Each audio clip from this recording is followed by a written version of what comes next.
तो अभी तक हम लोगों ने मोलरिटी, मोलैलिटी एंड नॉर्मलिटी देखा। अब हम लोग मोल फ्रैक्शन के बारे में पढ़ेंगे, ठीक है, जो कि हमारे जो आगे के लॉज हम पढ़ेंगे, Henry's law and routes law, उसमें बहुत ज्यादा इंपॉर्टेंट रोल है एंड इससे डायरेक्ट न्यूमेरिकल भी आता है, ठीक है। अगर मैं बात करूं, अगर मोल फ्रैक्शन आपको समझना है तो उसके पहले एक स्टोरी समझ लो। जैसे मान लो मैं कह देता हूं कि दो लोग हैं, ठीक है, एक है ए एंड दूसरा बी। दोनों ने क्या करा, एक ट्रिप डिसाइड करा। दोनों ने क्या करा, एक ट्रिप डिसाइड करा कि एक ने 600 रुपए लगाए, दूसरे ने 200 रुपए लगाए, ठीक है। टोटल रेट अमाउंट कलेक्ट हुए 800, ठीक है। अब मैं क्या चाहता हूं, मैं चाहता हूं कि मैं देखूं कि ए का कितना हिस्सा है एंड बी का कितना हिस्सा है। अगर मैं कह दूं टोटल 1 रुपी है, तो एक मतलब टोटल 1 में हम देख रहे हैं तो कितना ए का पार्टीशन है कितना बी का पार्टीशन है। तो मैं कैसे करूंगा, इसके लिए बस एक ही रूल है। अगर आपको एक कितना हिस्सा ए ने, किसका कितना कंट्रीब्यूशन ए का है वो पता लगाना है, तो आप क्या करो, ऊपर ए की वैल्यू रखो और नीचे टोटल वैल्यू रख दो, ठीक है। तो अगर मुझे ए का निकालना है तो मैं 200 एंड नीचे 200 एंड 600 800, तो कितना आ जाएगा यहाँ पे 1/4 मीन 0.25 कंट्रीब्यूशन है किसका। यहाँ पे हम 100 में नहीं देख रहे, 100% में नहीं देख रहे, परसेंट नहीं है ये, 0.25, आप इसको 25% भी बोल सकते हो, बट ये परसेंटेज नहीं है, ये 1 माना जाएगा, टोटल 1 माना जाएगा एंड उसमें 0.25 कंट्रीब्यूशन ए का है। एंड अगर मुझे बी का कंट्रीब्यूशन दिखाना है तो उसके लिए क्या हो जाएगा, बी ऊपर रखूंगा, नीचे टोटल रखूंगा एंड यहाँ पे आ जाएगा 600 बटे 800, है ना। एंड ये अपना 3/4, ओके, एंड ये आपका आ जाएगा 0.75, ठीक है। तो यानी अगर हम देखें इसमें टोटल कंट्रीब्यूशन कितना है, 0.25 कंट्रीब्यूशन ए का है एंड 0.75 कंट्रीब्यूशन बी का है, तो टोटल कंट्रीब्यूशन कितना आ गया 1। अगर आपको ये बात समझ में आ गई है तो आपको मोल फ्रैक्शन समझ में आ जाएगा। मोल फ्रैक्शन में भी हम कंट्रीब्यूशन देखते हैं, यानी मोल फ्रैक्शन का मतलब होता है सॉल्युबिलिटी, कोई कितना ज्यादा घुला। जैसे यहाँ पे ज्यादा पैसा किसने खर्च करा तो आपको समझ में आ गया कि कंट्रीब्यूशन बी का ज्यादा है। वैसे ही कौन कितना ज्यादा सॉल्युबल है उसको कैसे निकालेंगे, हम यहाँ पे हम पैसे यहाँ पे लगा रहे थे, अब यहाँ पे हम क्या देखेंगे, मोल, किसके ज्यादा मोल घुले हुए। जैसे फॉर एग्जांपल यहाँ पे मोल फ्रैक्शन को हम डिनोट करते हैं काई बी से, ये एक्स नहीं है ये काई है, ठीक है। तो काई अब बी मतलब सैल्यूट का, बी मैंने पहले बताया सैल्यूट का, ठीक है। तो अगर मुझे मोल फ्रैक्शन निकालना है बी का तो यहाँ पे क्या हो जाएगा, एन बी, यानी बी के मोल लिख दूं एंड नीचे क्या रख दूं, टोटल मोल रख दूं। समझो मेरी बात, नीचे मैंने क्या रख दिया, टोटल मोल रख दिया। आई मेरी बात समझ में, ये दिख नहीं रहा होगा तो कलर चेंज कर लेते हैं, Na प्लस, ठीक है। क्या दो सर ये तो चलो हम इसके मोल फ्रैक्शन निकाल लेंगे। चलो अगर काई ए का मोल फ्रैक्शन निकालना हो आपको तो काई ए का जो मोल फ्रैक्शन होगा वो कितना होगा, वो एन ए, यानी आप सॉरी सॉल्वेंट के मोल रख दो एंड नीचे टोटल मोल, यानी ए के भी और बी के भी, दोनों के मोल। अगर आप लोग भूल गए तो आप ये याद रखो कि इसमें ये कोई अगर सोल्यूशन है तो इसमें जो ज्यादा अमाउंट में होता है वो सॉल्वेंट होता है, उसको हम ए से डिनोट कर रहे हैं, जो कम अमाउंट में होता है जो हम मिला रहे होते हैं उसको सल्यूट बोलते हैं, उसको बी से डिनोट कर रहे हैं, ठीक है। तो अगर मुझे मोल फ्रैक्शन बी का निकालना है तो मैं सल्यूट का मान लो निकालना है तो मैं सल्यूट के मोल ऊपर रखूंगा, नीचे टोटल मोल रखूंगा। वैसे सॉल्वेंट के लिए निकालना है तो सॉल्वेंट के मोल एंड नीचे टोटल मोल रखूंगा, ठीक है। एक चीज आपको सबसे ज्यादा यहाँ पे जाननी क्या है कि काई ए, काई 1 एंड काई 2 इक्वल टू 1, या फिर आप बोल सकते हो chi A plus chi B equal to 1, यानी अगर हम दोनों को जोड़ेंगे तो वैल्यू कितनी आएगी, 1 आएगी, ओके। Hello hello, okay. तो जैसे अभी इसके हम क्वेश्चन भी सॉल्व कराएंगे तब आपको समझ में आ जाएगा। तो मोल फ्रैक्शन क्या होता है, mole fraction is the number of mole of एक कंपोनेंट का मोल एंड नीचे टोटल कंपोनेंट का जो मोल होगा वही आपका क्या होगा, मोल फ्रैक्शन। इसको हम ग्रीक लेटर काई से डिनोट करते हैं, ठीक है। आई मेरी बात समझ में, यहां तक समझ में आ गया सर। अब आगे देखो, आगे हम बात करते हैं हेनरी के लॉ की। हेनरी लॉ को अगर अच्छे से तैयार करना है तो उसके लिए एक ही नियम याद रखो, जितना ज्यादा प्रेशर दोगे उतना ज्यादा गैस घुलेगी, ठीक है। बात बस यही है, जितना ज्यादा आप प्रेशर अप्लाई करोगे उतना ही ज्यादा क्या होगा, गैस घुलेगा, ठीक है। तो जैसे मैं थोड़ा सा इसको समझाने की बात कहूं तो जो आपका सोडा बॉटल आता है सोडा बॉटल का मतलब है जो पेप्सी वगैरह आता है, जो कोल्ड ड्रिंक्स वगैरह आती है, तो उसमें क्या होता है, पानी होता है या फिर मैं कह दूं शरबत होता है। एंड उस शरबत में क्या डिजोल्व होती है, कार्बन डाइऑक्साइड डिजोल्व होती है। अब कह दो सर जी कार्बन डाइऑक्साइड हम तो नहीं बना पा रहे, हम तो नहीं कोल्ड ड्रिंक बना पा रहे, क्यों? क्योंकि हमारे पास वो मशीन नहीं है जो कोल्ड ड्रिंक में कार्बन डाइऑक्साइड को घुला देती है। एक्चुअली में जब हम उसको सेक करते तो कार्बन डाइऑक्साइड बाहर आता है ना, देखते होगे झाग के फॉर्म में। तो कह दो सर हम तो नहीं डिजोल्व कर पा रहे, क्यों? क्योंकि अगर मुझे कार्बन डाइऑक्साइड को घोलना है, सॉल्युबल करना है, तो मुझे क्या करना पड़ेगा, बहुत ज्यादा प्रेशर लगाना पड़ेगा। जितना ज्यादा मैं प्रेशर लगाऊंगा उतना ही सॉल्युबिलिटी उस गैस की बढ़ेगी।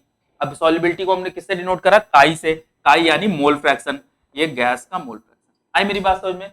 जितना ज्यादा प्रेशर लगाऊंगा उतना ही ज्यादा गैस घुलेगी, रूल बस यही कहता है। तो जब मैं प्रोपोर्शनल वैल्यू हटाऊंगा तो एक कांस्टेंट आता है, यहाँ पे एक कांस्टेंट आया हेनरी कांस्टेंट। कह दो सर ये कैसे आया, हेनरी कांस्टेंट कैसे आया? समझो मेरी बात, मैं कह दूं बेटा यहाँ पे अपना तुम प्रेशर ले लो एंड यहाँ पे मैं अपना मोल फ्रैक्शन ले लेता हूँ या फिर सॉल्युबिलिटी ले रहा हूँ। मैंने क्या करा, मैंने यहाँ पे प्रेशर बढ़ाया, मैंने प्रेशर 2 एटीएम कर दिया, 2 एटीएम प्रेशर कर दिया, यहाँ पे सॉल्युबिलिटी 200 हो गई, सॉरी सॉल्युबिलिटी यहाँ पे हो गई 0.2, ठीक है 0.2।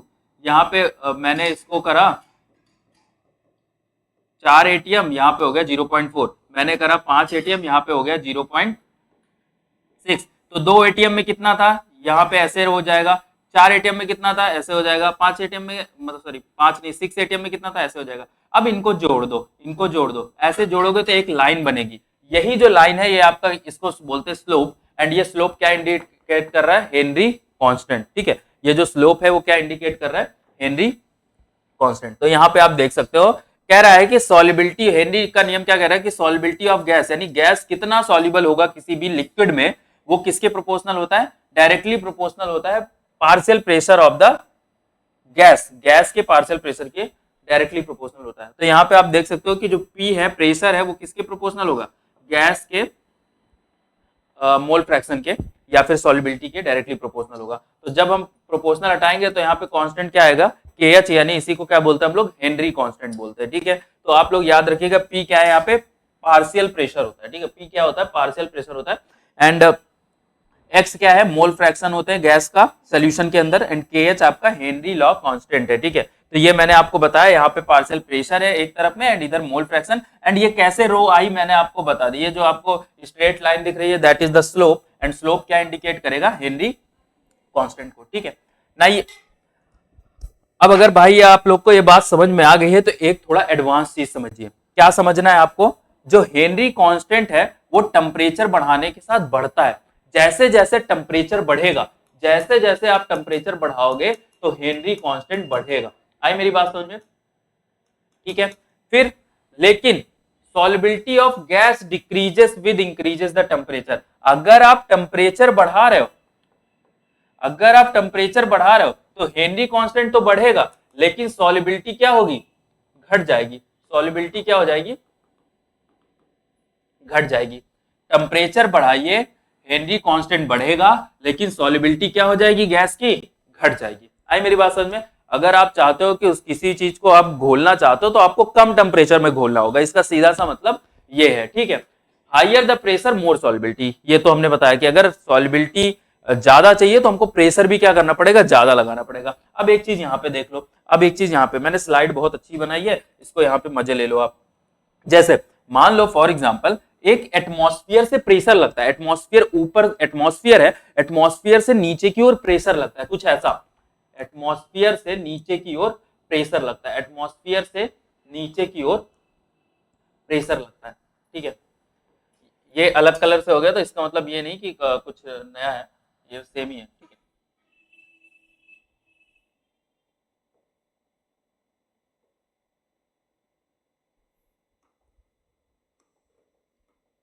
एटमॉस्फेयर से नीचे की ओर क्या लग रहा है, प्रेशर लग रहा है। अब अगर मैं आपसे पूछूं किस में ज्यादा प्रेशर लग रहा है, तो आप कहोगे सर ये जो नीचे, ये जो लाइंस है इसमें, मतलब ये जो सबसे नीचे वाला है यहाँ पे ज्यादा प्रेशर लगेगा।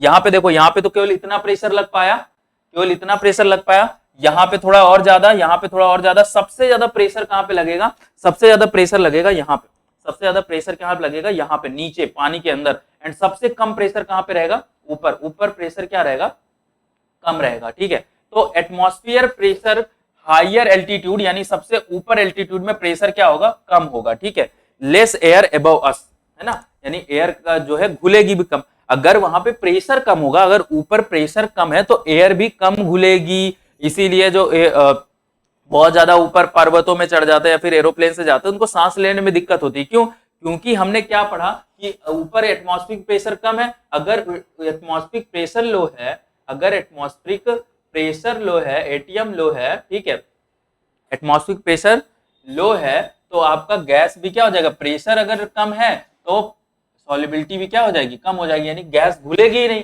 एंड गैस घुलेगी नहीं तो अंदर डिसॉल्व नहीं होगी। आई मेरी बात समझ में? लोअर द एल्टीट्यूड जब हम नीचे आएंगे, अगर यहाँ पे कोई इंसान खड़ा हुआ है यहाँ पे, तो उसको कोई प्रॉब्लम नहीं होगी। क्यों? क्योंकि यहाँ पे मोर एयर अबव अस, यानी हमारे पास बहुत सारा एयर है। क्यों? क्योंकि लोअर एल्टीट्यूड में नीचे जो होता है प्रेशर हाई होता है, एंड अगर प्रेशर ज्यादा है तो सॉल्युबिलिटी भी क्या होगी बेटा, ज्यादा होगी। आई मेरी बात समझ में? एंड सी लेवल पे जो प्रेशर होता है 1 एटीएम के आसपास होता है, जो कि बहुत ज्यादा प्रेशर है।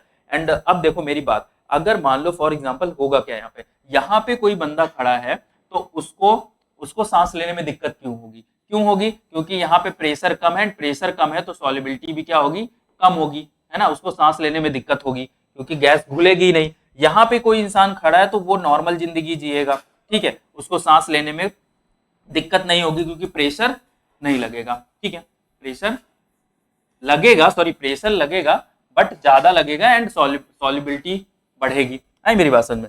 बट अगर सुनो यहाँ पे मेरी बात, एक मैं तुमको बीमारी बताता हूँ, बेंड बोलते हैं उसको, बीमारी नहीं है एक्चुअली में, एक प्रोसेस है। सुनिए मेरी बात, अगर ये इंसान यहाँ पानी के अंदर कूद जाता है, ठीक है, गोताखोर जल्दी क्या होता है, सी लेवल पे कूद जाता है। अब सी लेवल पे प्रेशर बहुत ज्यादा होगा, यहां से यहां तक यू कैन इमेजिन कितना एटमॉस्फेरिक प्रेशर लग सकता है, तो यहाँ पे प्रेशर बहुत ज्यादा लगेगा। और अगर यहाँ पे प्रेशर ज्यादा लगेगा तो बहुत लोग जो गोताखोर होते हैं एक्चुअली में, ठीक है, स्कूबा ड्राइवर्स, तो वो पानी के अंदर जाते हैं। अब पानी के अंदर जब जाते हैं तो अभी तो यहाँ पे सिलेंडर लेके जा रहे हैं, मान लेते हैं अगर सिलेंडर नहीं के लेके जाएंगे, अगर वो सिलेंडर नहीं लेके जाएंगे तो वहां पे क्या होगा, हमारे एटमॉस्फेयर में सबसे ज्यादा जो गैस पाई जाती है वो कौन सी गैस है, नाइट्रोजन है 78%। एंड जब एटमॉस्फेरिक प्रेशर यहां तक पहुंच जाता है यानी बहुत नीचे, तो यहाँ पे हमारे पास बहुत सारे ऑक्सीजन भी गैस है, नाइट्रोजन भी गैस है, कार्बन डाइऑक्साइड भी गैस है, बट ज्यादा कौन है, नाइट्रोजन। अब प्रेशर इतना ज्यादा है कि सॉल्युबिलिटी भी ज्यादा रहेगी, तो नाइट्रोजन जैसी गैसें भी घुल जाती है, और नाइट्रोजन जैसी गैसें घुलेंगी तो कहां पे आएंगी, हमारे ब्लड वेसल्स में। ब्लड वेसल्स में देखो नाइट्रोजन अंदर घुस रहा है, नाइट्रोजन ऐसे करके घुस जाएगा, तो एट ग्रेटर डेप्थ यानी जितना नीचे जाएंगे वहां पे प्रेशर बढ़ता जाएगा और नाइट्रोजन गैस ब्लड में डिसॉल्व हो जाएगी, ठीक है। एंड जब हम क्या करेंगे, जब ये फिर से गोताखोर ऊपर आएगा यानी पानी के ऊपर चढ़ेगा, आई मेरी बात समझ में, जब ये गोताखोर ये पानी है एंड पानी से निकल के जब बाहर आया, तो जैसे ही बाहर आएगा तो वो नाइट्रोजन बाहर से निकलना चाहेगी, यानी ब्लड से वो नाइट्रोजन बाहर निकलना चाहेगी जो डिसॉल्व हो गई थी। क्यों? क्योंकि वहां पे प्रेशर क्या हो गया, कम हो गया, एंड प्रेशर कम हो गया तो डिसॉल्व हो नहीं पा रहा, तो बाहर निकलना चाह रहा है। अब डायरेक्ट कैसे निकल जाएगी इतनी जल्दी, है ना, डायरेक्ट नाइट्रोजन निकल नहीं सकती, तो पूरी बॉडी में ऐसे करके धब्बे पड़ जाते हैं, पूरे बॉडी में नाइट्रोजन के ग्रीन ग्रीन करके धब्बे पड़ जाते हैं, और उस बीमारी को बेंड बोलते हैं। बॉडी बहुत पेन करेगी, है ना, बॉडी बहुत पेन करती है। आई मेरी बात समझ में?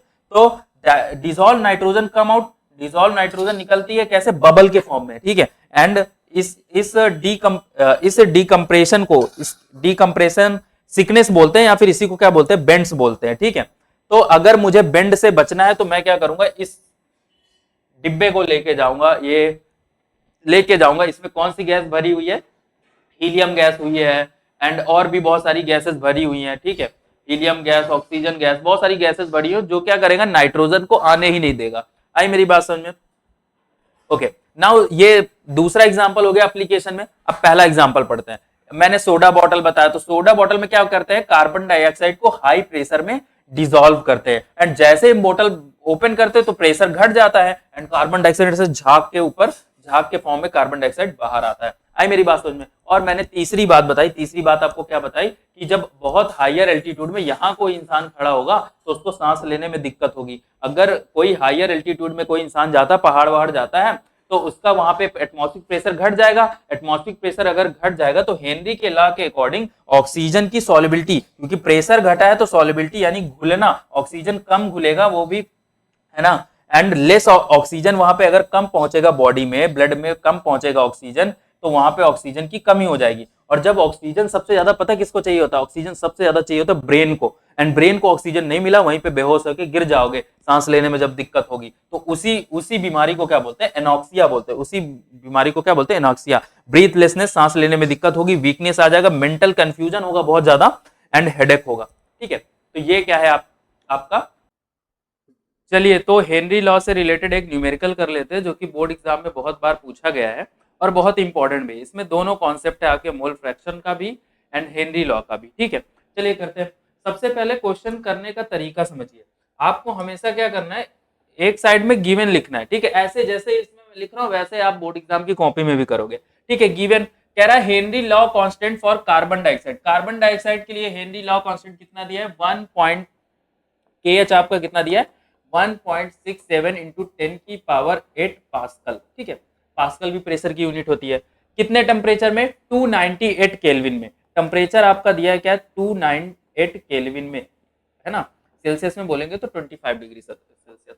Now calculate the quantity of carbon dioxide in 500 ml। ठीक है, यानी इसमें वॉल्यूम कितना दिया है आपका, 500 ml दिया है। कैलकुलेट द क्वांटिटी, क्वांटिटी हमको निकालना है। ठीक है, अब अगर आपसे क्वांटिटी निकालने के लिए बोला है तो क्वांटिटी का मतलब या तो वेट पूछ रहा है ना, या तो वेट के फॉर्म में बता दो, अगर वेट के फॉर्म में नहीं बना रहे तो मोल्स के फॉर्म में बता दो। ठीक है, तो चलिए हमसे क्वांटिटी पूछा है, यानी हमसे डब्ल्यू पूछा है। डब्ल्यू पूछा है, किसका डब्ल्यू, कार्बन डाइऑक्साइड का डब्ल्यू।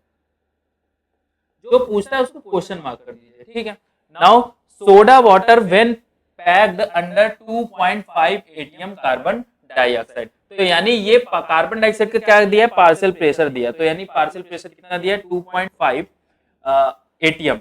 अब सुनिए मेरी बात, एक चीज यहाँ पे आप देख रहे होंगे कि यहाँ पे KH का जो पार्शियल, KH का जो यूनिट है वो पास्कल में, बट यहाँ पे पार्शियल प्रेशर का यूनिट है वो क्या है, एटीएम में। तो हम क्या करेंगे, इस एटीएम को कन्वर्ट कर लेंगे पास्कल में। तो 1 पास्कल इक्वल टू क्या होता है, 10 की पावर 5, या 10 की पावर 5 से अगर हम मल्टीप्लाई करा दे तो वो किस में बदल जाता है, पास्कल में बदल जाता है। ठीक है, तो हम यहाँ पे क्या करेंगे, 1.053। अगर आप इसका मल्टीप्लाई कराना चाहते हो तो करा सकते हो, जब हम पास्कल को कन्वर्ट करते हैं, इंटू 10 की पावर 5। अगर आप चाहते हो तो इसकी वैल्यू करा सकते हो, मल्टीप्लाई करा सकते हो, है ना। थोड़ा सा ये अंतर देता है वैल्यू में, यानी अगर ये 2.5 है तो यहाँ पे आ जाएगा 2.53 इंटू 10 की पावर 5।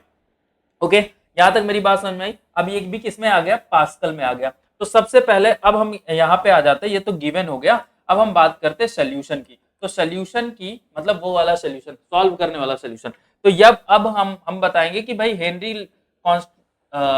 लॉ क्या कहता था कि जो पार्शियल प्रेशर होता है वो मोल फ्रैक्शन के डायरेक्टली प्रोपोर्शनल होता है, यानी KH यहाँ पे क्या है, कांस्टेंट है। तो यहाँ पे पार्शियल प्रेशर देखो कितना दिया हुआ है, पार्शियल प्रेशर देखो कितना दिया हुआ है, पार्शियल प्रेशर दिया है 2.5 इंटू 10 की पावर 2.53, जो हमने पास्कल में निकाला है, इंटू 10 की पावर 5।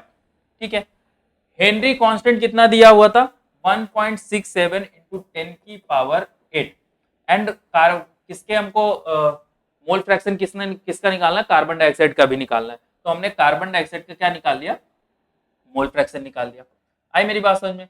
फिर आप देखो इधर, अब हमको ये यहाँ पे मल्टीप्लाई में, नीचे जाएगा डिवाइड में। तो काई carbon dioxide equal to 2.53 into 10 की पावर 5, एंड नीचे आ गया 1.67 इंटू 10 की पावर 8। आई मेरी बात समझ में यहाँ तक। अब देखिए यहाँ पे जब हम इसको डिवाइड करेंगे, ठीक है, तो ये समथिंग आएगा आपका 1.52, है ना। एंड ये ऊपर 10 की पावर 8 ऊपर जाएगा तो माइनस का हो जाएगा, एंड 5 से उसको घटाएंगे तो आ जाएगा 10 की पावर माइनस का 3। ये आपका क्या आ गया, मोल फ्रैक्शन।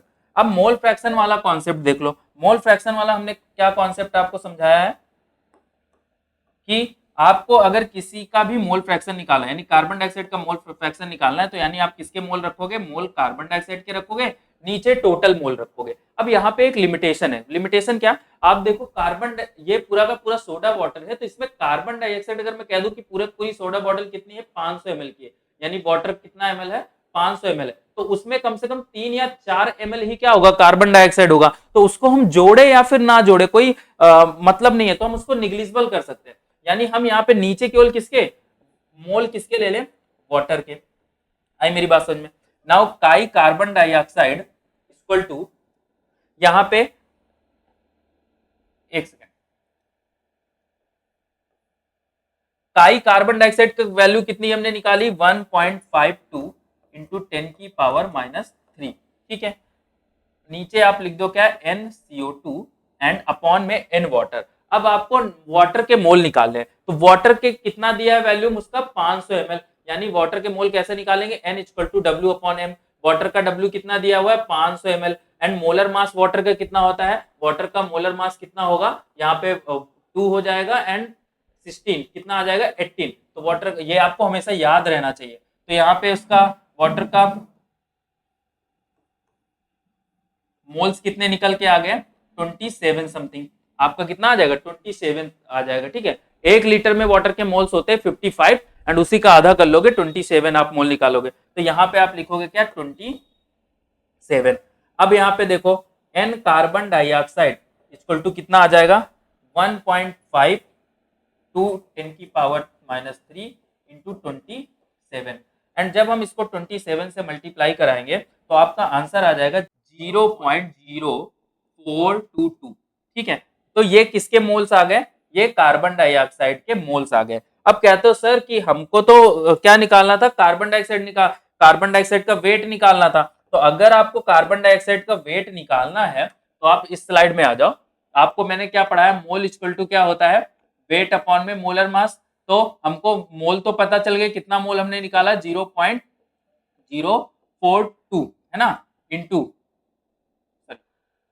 इक्वल वेट हमको निकालना है एंड मोलर मास कितना दिया हुआ है, कार्बन डाइऑक्साइड का मोलर मास अगर आपको नहीं पता निकाल नहीं लोगे। कार्बन डाइऑक्साइड, कार्बन का होता है 12 एंड ऑक्सीजन का होता है 16। ठीक है, तो ये कितना आ गया, टोटल कितना आ गया 44। तो कार्बन डाइऑक्साइड का मोलर मास आपने ये रख दिया। अब वेट तुरंत निकाल लोगे कैसे, 0.042 इंटू 44 एंड ये आपका आंसर आ जाएगा।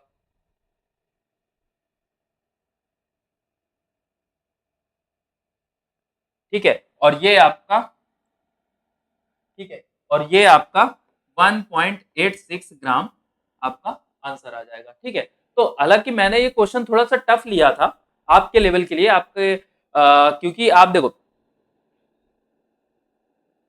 हालांकि ये मैंने क्वेश्चन टफ लिया था केवल इसलिए कि आपके सारे कॉन्सेप्ट एक ही न्यूमेरिकल में आ जाए। ठीक है, बट अगर आपको ये न्यूमेरिकल अच्छे से समझ में आ गया तो इसका मतलब आपको हेनरी लॉ पूरा समझ में आ गया है। ठीक है।